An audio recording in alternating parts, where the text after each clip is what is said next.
Okay, well, welcome everyone who's on the call today, both panelists and guests.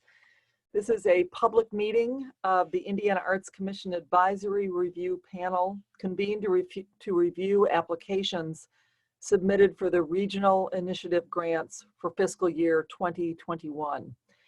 My name is Lori Burns-McRobbie, and I'm the Commissioner from Bloomington. Today is April 28th, and we are meeting by conference call and streaming live from a webinar. We welcome the applicants and other guests who may be listening in today and would like to remind you that you are muted for this review. There is no direct contact or conversation about the evaluation and disposition of applications before, during, or after the panel presentations. And I'm happy that I want to thank in advance our panelists for volunteering their time to be here to review these applications today. At this time, we're going to introduce the panelists and the IAC staff with their name, their occupation, and where they are from in the state. And I'll just call you out in turn, starting with Cynthia Young. Am I supposed to introduce myself? Yes. Yeah, Cynthia Young. Cynthia Young, Executive Director with the Sullivan Men's Cultural Center in Zionsville, Indiana. Thank you, Cynthia. Donna. Hi, I'm Donna Dole, and I'm the retired Executive Director of the Hoosier Salon Patrons Association. Welcome, Donna. Thank you. Angela. Angela, you're muted. You can unmute on your Zoom. Perfect. Okay. Angela Downs at the Indiana State Library in Indianapolis. Welcome, Angela. Megan. Hi, I'm Megan Telligman, and I manage our literary programs at Indiana Humanities in Indianapolis, Indiana. Jamie Schultz.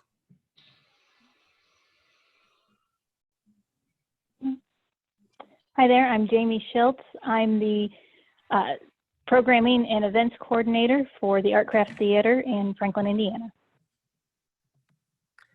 And Markeisha Bridgman. Good afternoon, Markeisha Bridgman, Community Relations Manager for Star Bank here in Indianapolis. We also have several members of the Indiana Arts Commission staff. Stephanie, if you can introduce yourself. Yes, hello, Stephanie Haynes, Arts Education and Accessibility Program Manager and Region 7 Grants Manager for the Indiana Arts Commission. And we also have Chapin. Hey there, Chapin Schnick, Assistant for Contracts, Operations, and Technology. And Deanna. Deanna Polsma, the Grants Research and IT Manager at the Indiana Arts Commission. Thank you all. Now we will begin the panel review, and the process will go as follows. I will announce the application that will be reviewed and ask the first reader to begin the discussion. The first reader will provide his or her assessment of the application based upon the evaluation criteria and their own perspective. Panelists, please note that the application does not need to be recapped since everyone has read it. Just concentrate on providing your comments. After the first reader is finished, the second reader will be asked to present any new, additional, or opposing comments. We are not looking for consensus, just a full evaluation from the different perspectives that are represented on the panel. After the second reader is finished, we will open the discussion up to everyone on the panel to offer their perspectives. In the interest of time, we are only looking for new, additional, or opposing viewpoints as opposed to restating what's already been said. If a panelist has a conflict of interest, we will be placing the panelist's video and audio on hold during the presentation of that application, and where that's relevant, you'll know when that occurs. We have that happening a couple times this afternoon. Finally, once the application has been reviewed by the full panel, we will ask the panel to update their scores in the online system. And it is common for scores to change as a result of the discussion. That's one of the benefits of having this. And I'll allow enough time to do that and still move us along. Are there any questions before we begin?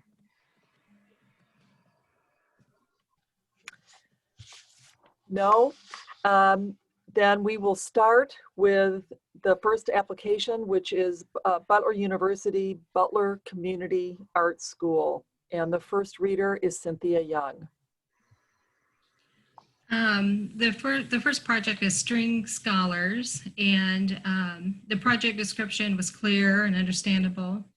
The program looks to be a positive experience for the Butler student instructors, and of course the students who will receive instruction and a taste for college life. I think the combination of private lessons, group lessons, summer camp, and the public performances at the end of the program makes for a quality music program. Regarding the community engagement, I think the organization's ideas, strategies are well thought out, and the applicant's relationships with the community partners is commended. The social media and web presence is up to date and reflect those served. And regarding project management, looks like the applicant has appropriate staffing. The timeline looks reasonable. On the budget, I would like to see some in-kind donations included in the budget. That's all I have.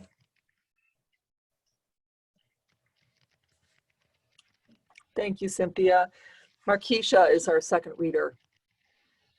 So I agree with the overall program summary and think that it's a beneficial, you know, the application just was kind of beneficial for me to see how it was well thought out and all of that.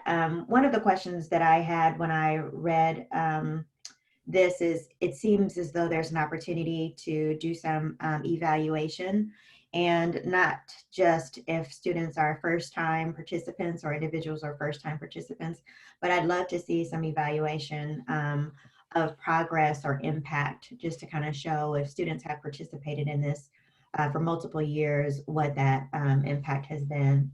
The other part that I wanted to clarify that I had noted was that it states that the program is for individuals who generally don't have access to these types of opportunities. However, the marketing materials indicated that someone had to have 1 year prior study. So I wanted to clarify that, and if anyone has any perspective or on that, then that would be helpful for me. If there is 1 year required, then those individuals have already kind of had access to instrument play and that type of focus. And those are all the comments that I had. Very good application. Thank you, Markeisha. Are there other comments from other panelists?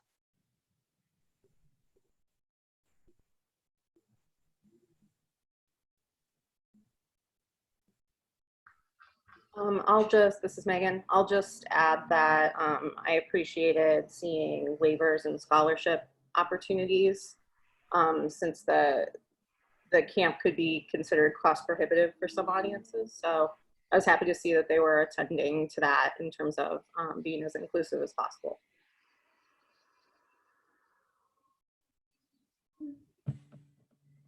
Any other comments? Hearing none, give you just a few short while to update your scores and update any of your online comments before we move on.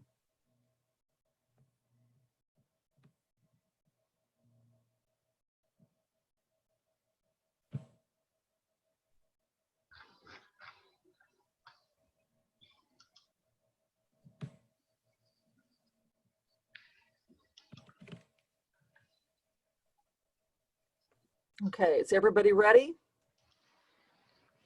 Anybody need a little longer? I guess you should ask it that way. Okay, moving on to application number 2. This is from the city of Shelbyville, and it is the Shelbyville Parks and Recreation Department. And our first reader is Megan. I appreciated that this is a project that's existed with apparent success for, I think it said 6 years, if memory serves. And they seem to be dedicated to making an effort to expand upon or improve upon previous years, and are very motivated to provide a fun experience for attendees. In terms of community engagement, I would like to see more about how the applicant seeks community input or participant engagement in the planning process. I saw the bands that they suggested would come this year, and I wondered, how they curate the experience for attendees. And then while the event is physically accessible, which is really, really important, I wondered about other initiatives to increase the diversity of participants or artists that are engaged in the event. And then I also noted that the project timeline wasn't very detailed, but as it's the 6th year of the event, we can make some assumptions that the appropriate staff and partners are in place to make the event successful, but that project timeline lacked the detail I would have liked to have seen.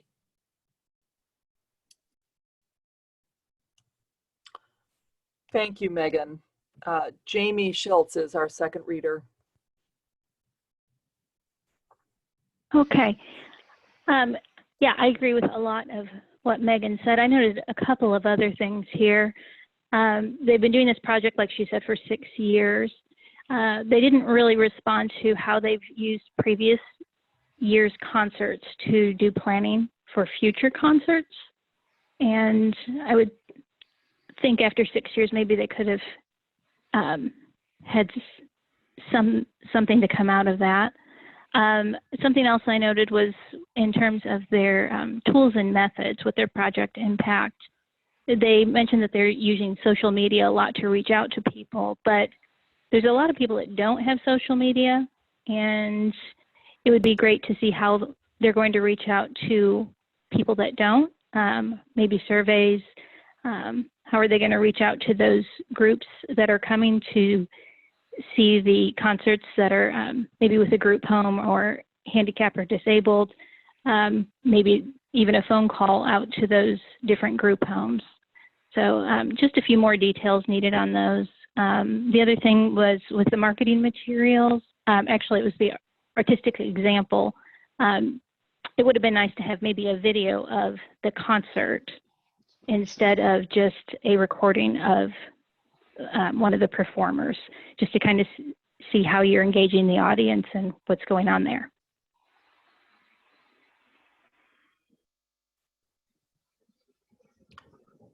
Thank you. Thank you, Jamie. Comments from the other panelists? This is Cynthia. One of the comments I had, the timeline, it'd probably be more beneficial for it to be by month in a calendar form. It would be easier, I think, to understand and see everything at a glance. And I would suggest that they have several people review and edit their application for use of grammar and sentence structure before submitting it. I think that would be helpful. And wait a second, let's see. And I think they just need to assume that we don't know anything when, assume that the person reading the application doesn't know anything about them as they're writing it. That's all I have. When I was reading, there was a section, and I think that was in community engagement, where they state that they will serve everyone. That's a very broad category, and I think is hard to evaluate. But I was glad to see that underserved populations are being included. And I was just wondering if there was transportation provided for people with disabilities. And that's the only thing I have to add. And I had one more additional thing. Description of the venue would have been helpful. If it's outdoors with a central stage, easy access, things like that. And also if chairs and seating's provided, or do people bring their own?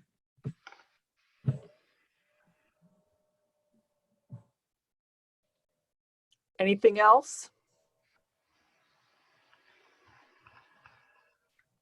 Okay, a few minutes to update comments and scores before we move on.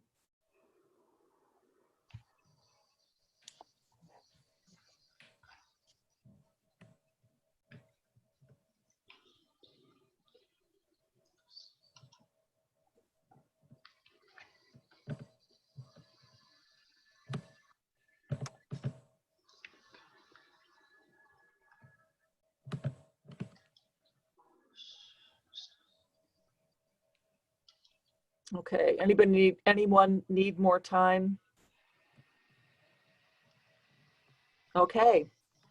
Application number 3, Prairie Museum. And our first reader is Donna Dole. Okay. I thought this was a really great application, and I know that their theater program was established in 2015. I loved the fact that there's a real diversity to the application. You know, because of their mission,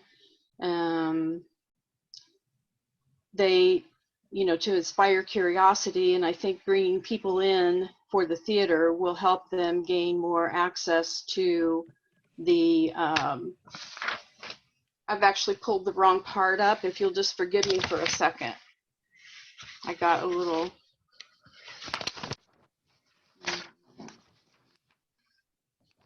I liked the fact that they are wanting to include new partners like the Indiana School for the Deaf, Peace Learning Center, and organizations like that. And I believe that this can only grow the program exponentially. I think that the program actually has great potential for the future as they build on what they've done. And I applaud the efforts to create a very diverse environment for school children and other visitors to come into. That's all I have. It's a great application.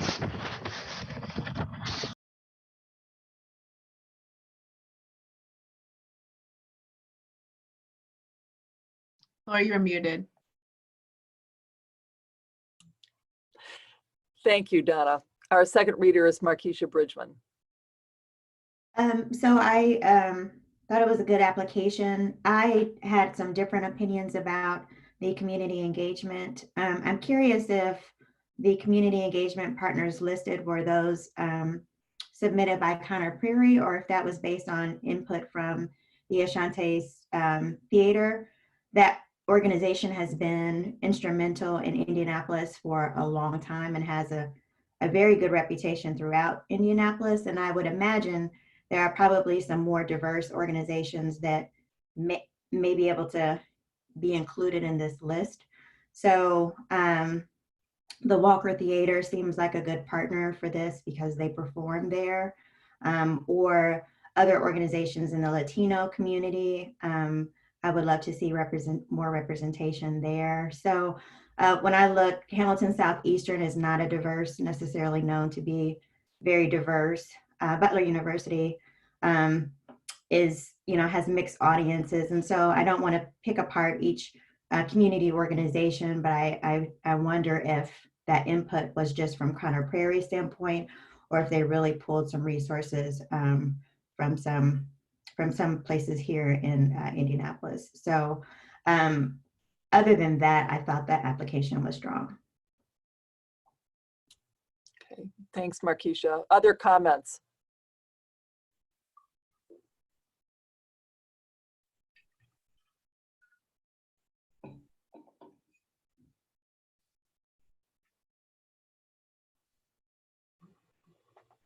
Sounds like everybody's okay at this point. I'll give you a few minutes here to update scores and comments if needed.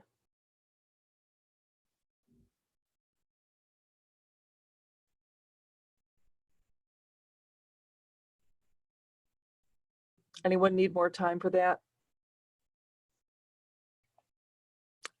Okay.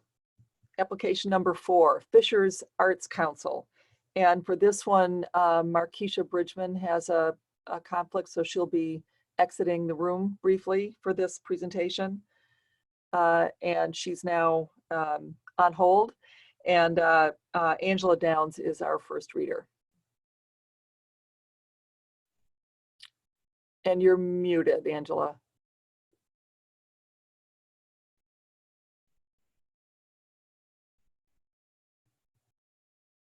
Can you hear me? Yes. Can you hear me now? Okay. Yes. Hold on. Go to the application. I really like this one. I just like the about the. Hold on. I'm sorry. I'm going to my notes. I apologize.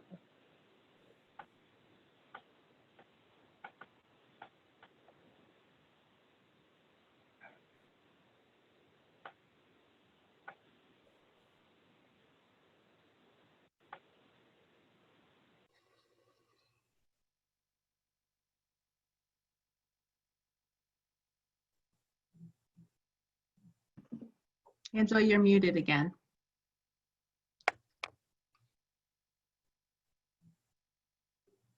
Nope, we can't hear you. Chapin, can you help her? Yep, I'm selecting unmute and it's not allowing me to. Angela, if you hover over your Zoom controls, you can unmute yourself and the little picture of the phone. Or maybe your phone is muted. Oh.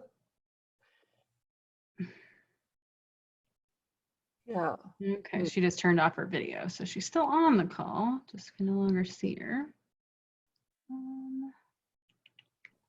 Until we get Angela back, let's move on to our second reader, and then Okay. we'll circle back to Angela after that. Okay. Yeah, I was going to ask you if that was appropriate. Cynthia, you are a second reader.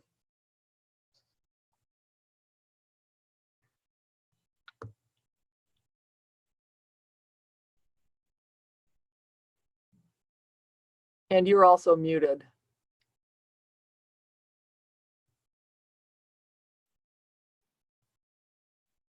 Oh no, everyone is muted. Oh, Cynthia, you're on now.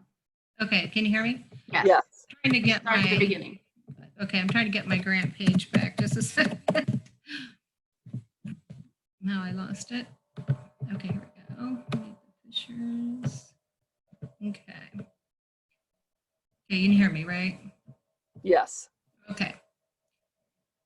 All right, on the artistic quality, I just wanted to say it's a really nice venue, it looks like. And I think it's a good thing that the artists get exposure and sales, but it's also a plus that the spectators and visitors get to experience and create art, interact with the display artists and learn from them. Community engagement. I thought it didn't say anything about that they were surveying the artists that were involved in displaying their work and working with projects with people. So I think their feedback would be good because they'll probably get comments from the participants and visitors. And I think the timeline would be easier to read if it referred to, if it was organized by month as well. I think that would just be easier for us to read, but it might be good, you know, for them as far as planning goes to see it by month. That's all I have. Okay. And do we have Angela back on? No, I think we can just open it up to the full panel. Okay, yep. So other comments from any other panelists? I'll echo Cynthia, and I just want to emphasize that I thought it was really impressive how methodically they're responding to feedback that they're getting from participants, but I wondered if they're doing the same kind of surveying of artists and Similarly, they've worked to diversify the folks attending, the participants, but I wondered about artist representation too, how they're kind of opening the door to as many folks as possible. I've attended the event for a couple years, and I think it's a very nice community event. And yeah, that's all I have to say. Okay, Donna, that would be an example of outside information. So we'll just remember to review the applications based on what's written in there and not on other things outside of that. Thank you. Any last comments? And a few seconds to update scores and comments.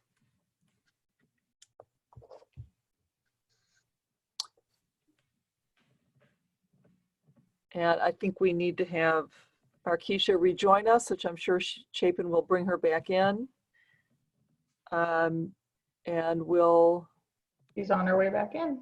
Okay, welcome back.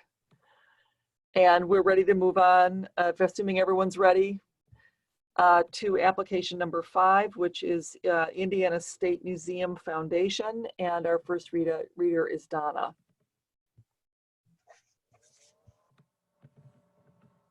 And I think you're muted. I just unmuted myself. There you go. The project shows that they've built upon years of programming that has proven successful.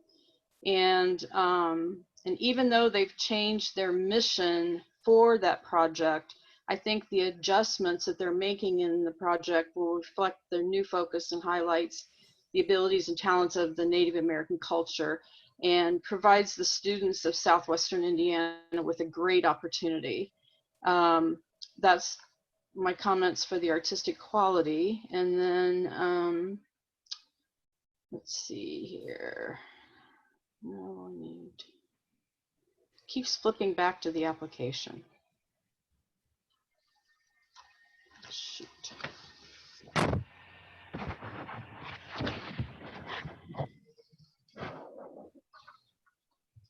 As far as project management, the Indiana State Museum Foundation has a long history in the state, and I think they very aptly manage all of their projects. But I just think there's a wonderful, this project just has wonderful opportunity to broaden the knowledge of people in Southwestern Indiana. So, you know, I encourage them to continue to do what they're doing, but let's see here, my notes. Sorry, I'm trying to review my notes a little bit here. I think that as far as community engagement, the marketing that they are doing, or the media that they're putting out, is wonderful. It's very colorful. And I think it will draw a lot of people. And I think they, you know, would, if at all possible, to further engage the schools, like have it during a time when they're actually studying that kind of history, might help the teachers draw a correlation for the students. That's all I have.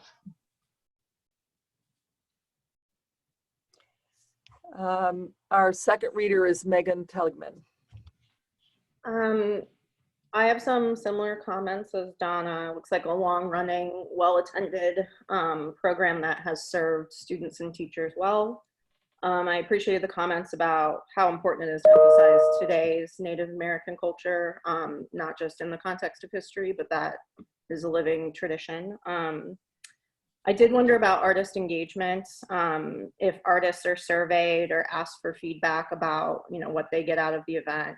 It clearly has value for the students and teachers, but I wondered how the artists responded to the event. And I wondered how participant or attendee engagement with the artists is structured to make the most out of that interaction.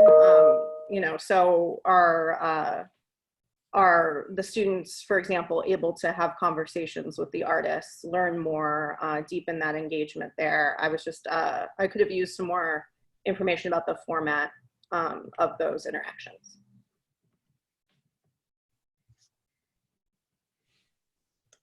Thank you, Megan. Other panelist comments? I have a few comments. The artistic samples, it would have been helpful to have an explanation along with the photographs so we knew what they were doing and who was watching. Was it a school group or public visitors? And a description on who is performing or leading, what the people were watching would have been helpful. On community engagement, the applicant referred to free admission to accredited schools and reduced field trip costs to Title I schools. I need an explanation for that. Do all the schools get charged field trip charges? And Title I schools get reduced fees? It sounds like from the way it was worded, the accredited schools get it all free and Title I schools get charged. So it's just a little confusing. And I didn't see anything about the proposed project and the marketing materials except for on the site. And on the project timeline, it looks reasonable, but since the project has occurred for 11 years, I don't see where the schools are notified on the schedule, like, notify such and such school or, about everything. So I think that would have been good to have included in the project timeline. That's all I have. I had similar comments in my notes. In addition to the schools, I may have missed it, but I didn't see where other organizations were listed for outreach. So if attendance is based strictly on school participation and willingness to bring students, or if they're really reaching out to other organizations to make sure they're getting a diverse audience. And I believe my other note is similar to what was already stated. It was the same for me, a call to action. So I may be saying it the same way the presenter already shared, but I didn't understand what students were supposed to walk away with, or was it an enhanced learning or to improve curiosity? Like what happens next after they walk off the site? Thank you.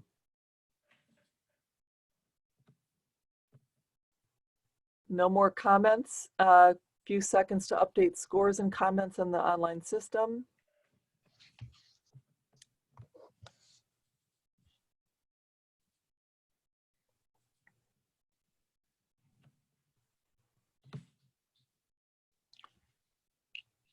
And ready to move on. This next one, we have also another conflict. Donna will be placed on hold for this one. It's the Indianapolis Shakespeare Company, and our first reader is Markeisha.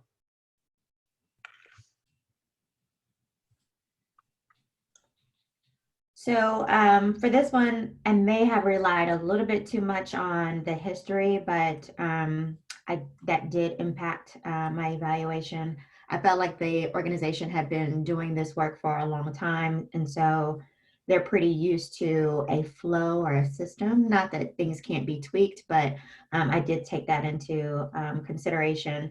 I think the program is a great mix between theater and then bringing it to the community. So when we talk about community engagement, having it at Riverside and really making sure that it's a community program and that the impact is there. I could see that in the application and in the description, and definitely a community that may not necessarily read and dream about Shakespeare on a regular basis. And so I think the purpose of the program is clear, and the community that they've chosen for that is a good example of how to merge those two. The other part that something else that I noticed is that the community organization is involved. So the Riverside Civic Leagues and some of the other Riverside board members are involved. And I think that's strong for a grant application. And so I made a note of that.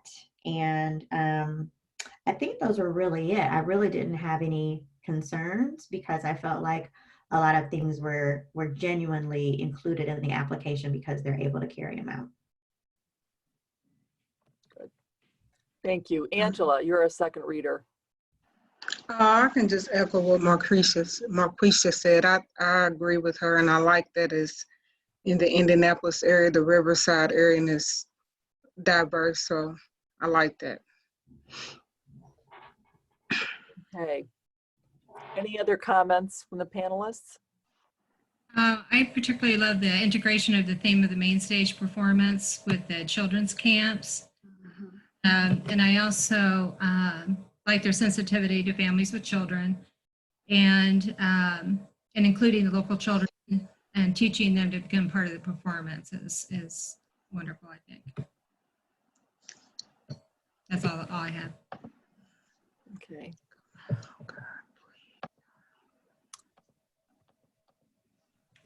No more comments, and need just a second or two to update scores and comments.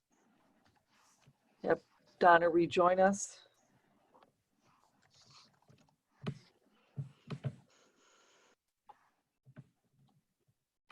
She's back in. Okay, so we're moving on to application number 7. This is the Indianapolis Suzuki Academy, and our first reader is Jamie.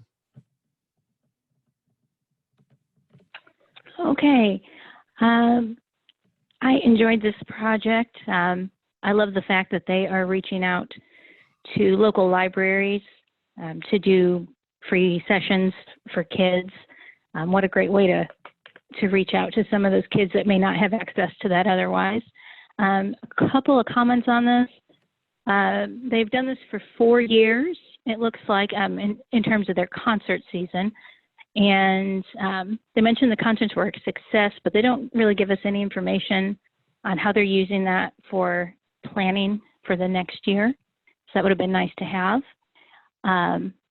I enjoyed their artistic example. The videos and the photos were great. They mentioned community partners, and I wondered if they had talked to their different concert venues. Just to get input from them in terms of planning and also input at the end as well. They mentioned that they have MailChimp that they use to reach out to their audience to inform them of concerts, but I think that could also be used as a way to get audience engagement and input from them too. What would they like to see the following year, or any comments or things that they have to give on that. And then they are, with their idea strategies, it looks like they're trying to expand their audience into non-traditional spaces and neighborhoods. We know that they're going to be reaching underserved at the libraries, but it'd be great to have some more information on those concerts. Are the concerts accessible to everyone? They've got different locations, and so we don't really know what's going on there. And are they reaching out to a diverse set of students and audience members at all those locations? And something else I wondered too is how diverse is their student base now? They don't really say what that is. And also I'd like to know if there are scholarships or reduced lessons available currently to make that accessible to everyone. And I think overall it was a good program, just a few details that I'd like to know more about. Okay, thank you, Jamie. Donna, you're our second reader. Yes, Jamie, I agreed with all of your comments, and the one suggestion is in the community engagement is, couldn't they target, or shouldn't they try to target Title I schools if they are really trying to get a diverse audience? I think a lot of different programs do utilize Title I schools to pull in a very diverse community. So that would be the only suggestion that I would make. It was very well written, and they're very, very well established in the community. So that's all I have. Thank you, Donna. Other panelist comments? I had comments similar to that, more in regard to the outreach that they do. Sometimes that I just want to make sure that applicants don't assume that everyone has access to email. For me, I'm always sitting at a computer, but not all families are. And so I did challenge the reliance on email campaigns, as well as social media. If we only communicate through social media to our existing social media audience, then those families and communities will know. However, as organizations expand their desire for more people to be involved, they have to also get more people involved in their social media network. So those messages are going out to different audiences. So it is a tool. Community organizations may have more face-to-face interaction with families that they'd like to connect with. And so don't want to forget that face-to-face interaction or that involvement that organizations might have that they wouldn't.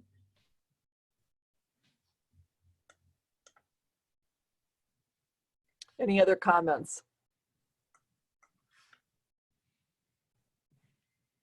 Okay, can update scores.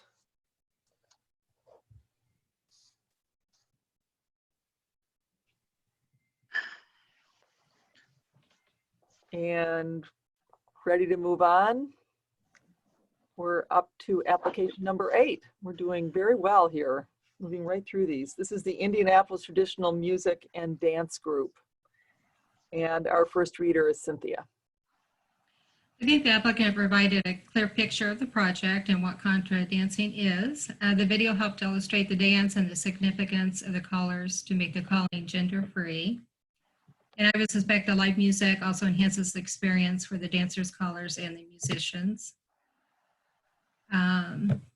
As far as community engagement, I think the project is a good example involving the community and removing identity barriers.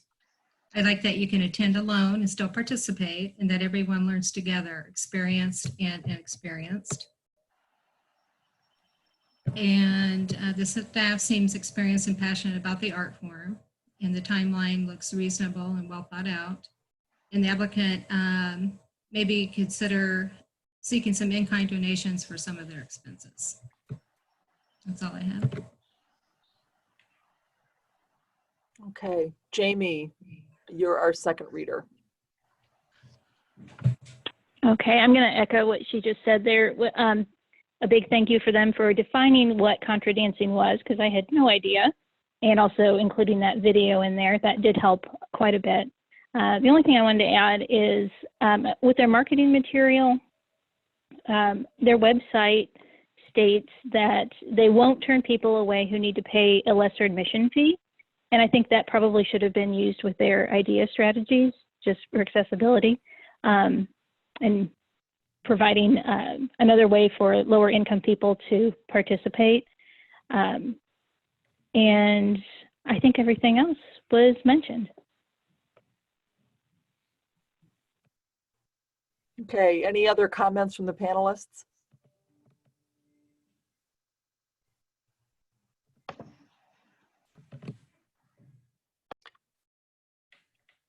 Okay, and if you need a few minutes to update your scores or other comments.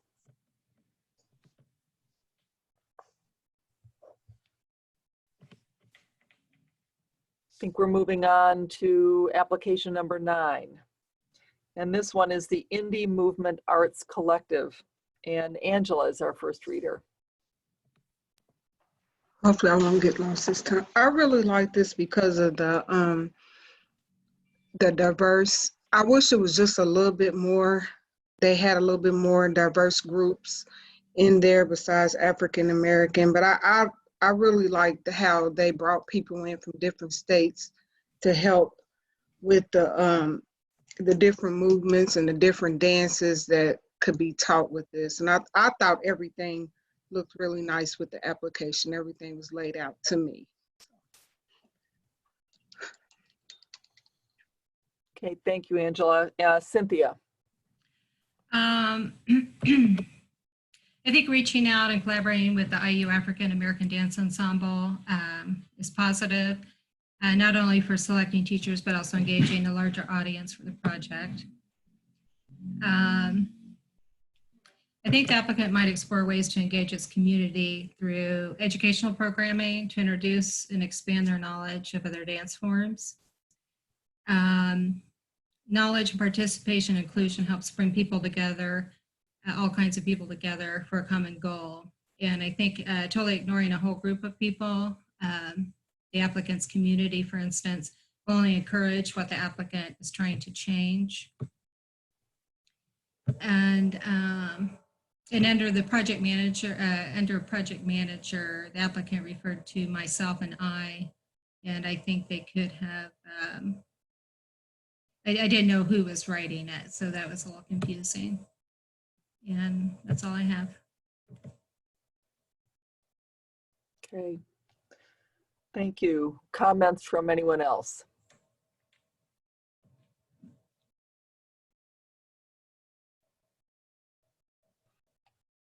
Okay, hearing none, and guessing you don't need much time to update scores or comments.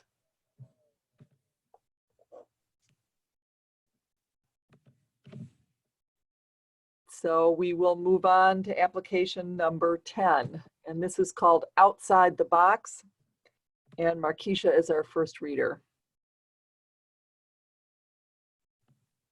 So Outside the Box is a program that's working with individuals who need a little bit more support, enjoying arts and other opportunities. And so this program is seeking to engage and expose them to new opportunities and help with some developmental growth, which is a very strong part of the application. The part that I struggle with is understanding why they chose to go the route of producing or publishing a magazine. So I think I understand that there needs to be a way to display the art, which I completely agree with. However, it seems like so many things now are moving to the digital realm, and it's able to share. We're able to share things digitally. So I just didn't understand how and why the decision was made to produce a magazine. Magazines have a short life. Is this something that they would want to do every year? That was something that that was a question that I had. So if it's not necessary that it be printed, then could those funds then be used for something else? I understand this is an expensive program, and so is it an opportunity to redistribute those funds from printing to another area? And then also assessment. I don't know if these are the same adults who have been involved with the program or would be involved year to year. So I understand assessment is difficult. There's going to be different gauges for different participants, which is fine. But is there some consistency in who's participating so that this would grow or to help inform the program? I guess I'm struggling with understanding what information they're using now and that they would be using in the future if they were to continue. So those were the points that were raised for me. Thank you, Markeisha. Megan.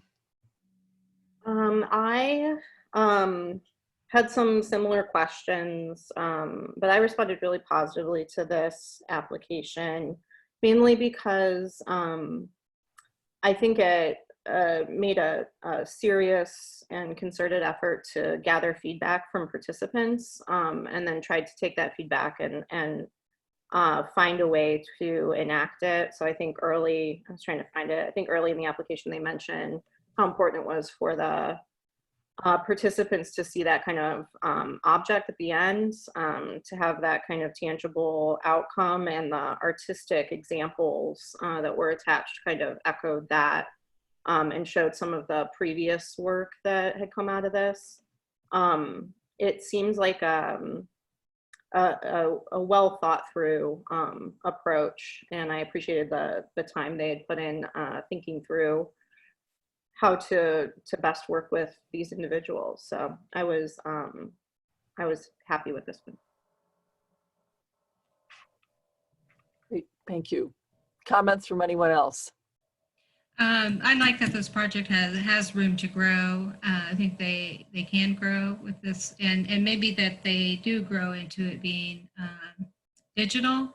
Although, you know, maybe a printed magazine is more accessible for people who don't have access to the internet or computers.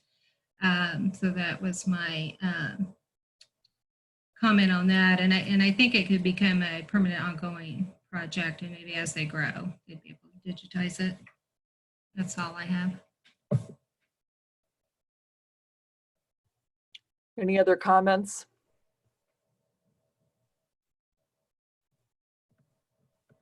All right.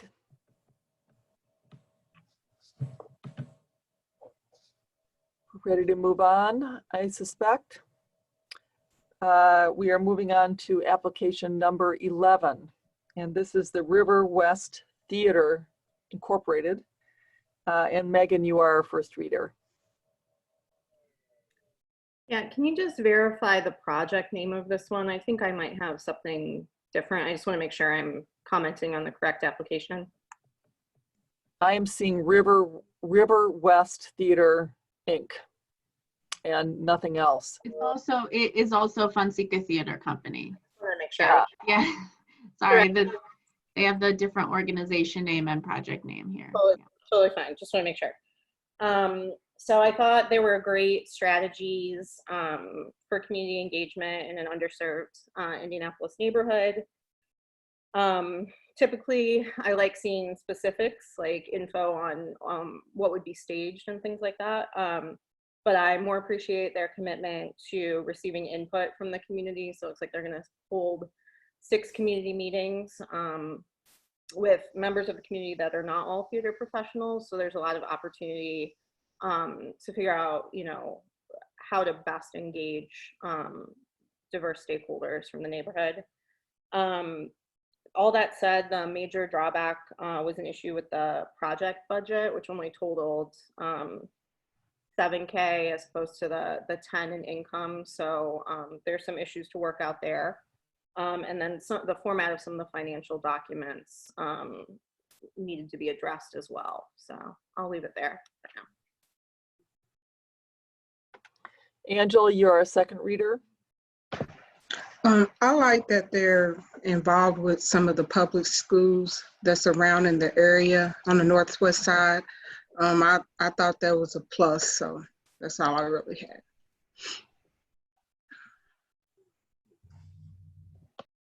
Any other comments? I would just make sure the applicant makes sure the links work to their photographs and their links to artistic documents. I had some problems with that. I think more information on who Brian Fonseca is and how he's connected and how all of that is. I was confused. His picture's on one of the, on Facebook or something. So it was kind of confusing on who that is. And I'd like to know if they how they determine the $5 per ticket cost. And if, you know, they think their audience can afford that. Also, I think when they're counting performers and artists, I don't think they're counting everybody that comes to the show too. I think they were just counting the people that put it on or the artists. So they might take a look at that in their direct participant figures. And then the applicants relying heavily on their ticket sales for a good portion of their income. And I think the target audience may be stretched to be able to take an entire family to the performance. That's all I have. Yeah, I had similar points too. And mine was mostly about the cash flow. I'm concerned about the ability to sell tickets, and for that to be for the project to be so reliant on ticket sales. Community contributions and donations they're all so just unstable, just period. So I was definitely concerned with that being such a huge source of income for the project.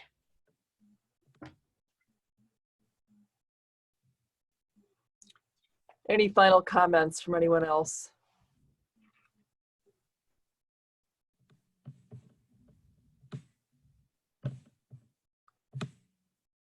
Okay, we are moving on to application number 12, which is from Shares Incorporated.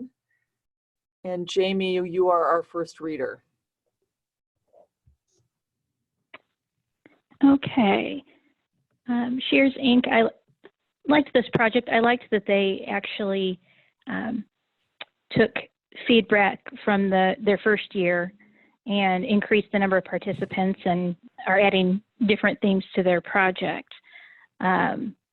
Overall, I think they did a good job with their community engagements, their ideas. There's a couple of points though. So it says the project manager is going to be doing formal and informal interviews to seek input with the participants, but I wondered if they should also get input from the different community locations that they're going to be using and the staff. The staff is not mentioned, but hopefully they'd be asking them. And then, let's see here. Sorry, I'm moving my notes here. And then with tools and methods,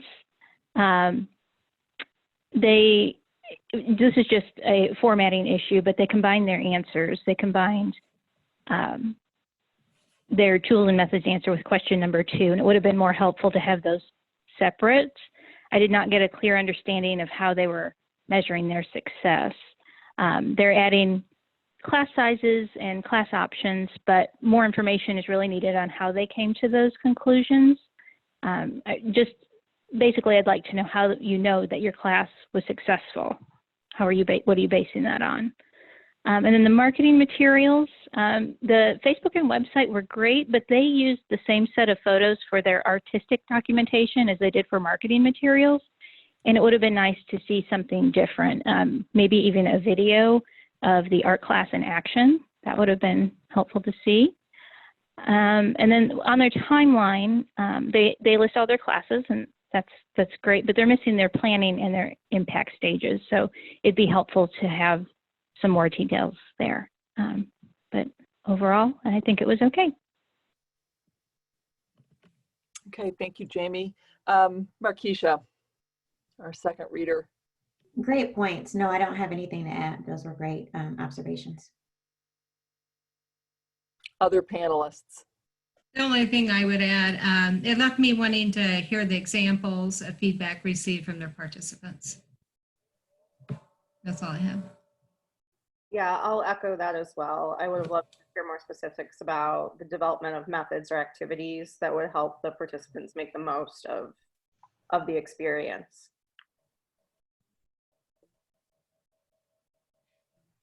Okay. You a sec to update anything?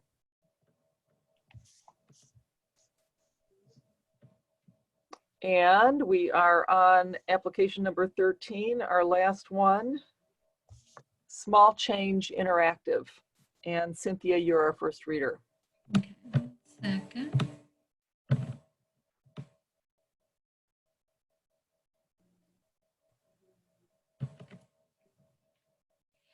The applicant successfully demonstrated that everyone, including persons which are not theater or acting inclined, can participate and receive an authentic, engaging experience. The applicant has demonstrated that this to be a healing experience for those involved. The video that they attached was noisy, and it was hard to understand. And I couldn't really hear what the applicants were saying, but at the same time, I understood that they were engaged and enjoying the experience. I think the applicants provided a much needed service to help us all understand each other and expand our connections. The founder and CEO is very qualified and seems very passionate about her work. And the timeline might be better organized by each program rather than by month. Sort of like a mini timeline for each program. That's all I have. Okay, Donna, you're our second reader.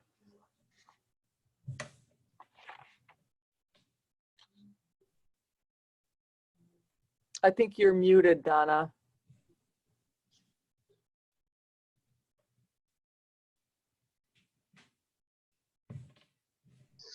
I had a little difficulty with putting my head around this whole project. The program narrative was presented very nicely, but I'm not sure I understand what the ultimate goal is. And I know that I probably missed something in the reading. But like when I was looking at the marketing materials, they're very bright and colorful, but they don't tell me what the organization is trying to accomplish. And I'm not clear on how the participants are recruited. So if those could be addressed, that would be wonderful. Unless I just missed something. Does anybody else have, did I miss something? It's a good project, but I just didn't understand totally what it was all about. Yeah, I'll agree with you there, Donna. Well, clearly the application has a great goal of, engaging different audiences who maybe haven't experienced theater, engaging them in some way. And it's clearly, there's a pedagogy here that the project is informed by.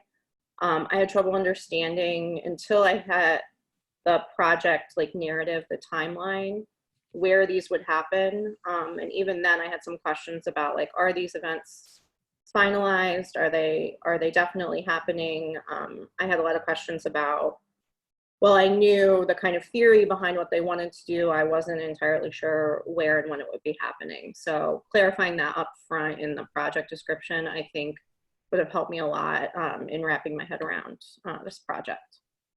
I agree, Megan. And the other question that I had was in the timeline. They had March 6th through April 23rd, but they didn't say whether that was this year, because then they write that the grant period begins July 1 and list a whole, it just was very confusing to me. So.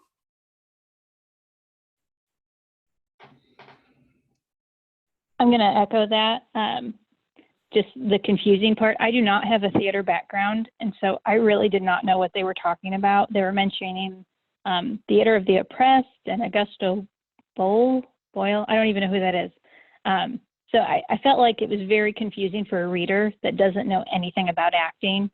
So they really need to understand who their reader is and make sure everything is clear. Yeah, I'm the same way. It took me a little bit to understand it, but then I kind of dissected the whole thing and really looked at their timeline and understood those were different programs. That's the reason I said that I think it would be better if they organize it by program and do a mini timeline for each program. Then I think it'll be a little easier to understand. And maybe also do that. Organize it by program and when they're describing the project. I agree, Cynthia, very much with your evaluation.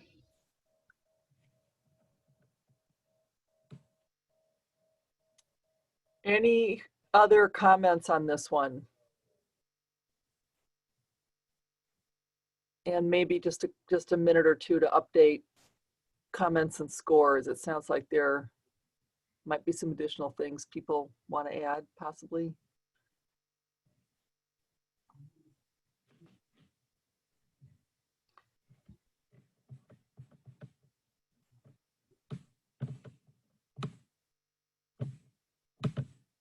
All right, everybody ready to come to closure here? Yes. Congratulations, 305. We have finished all 13 applications. Thank you to all the panelists and readers and commenters. Well done. Thank you.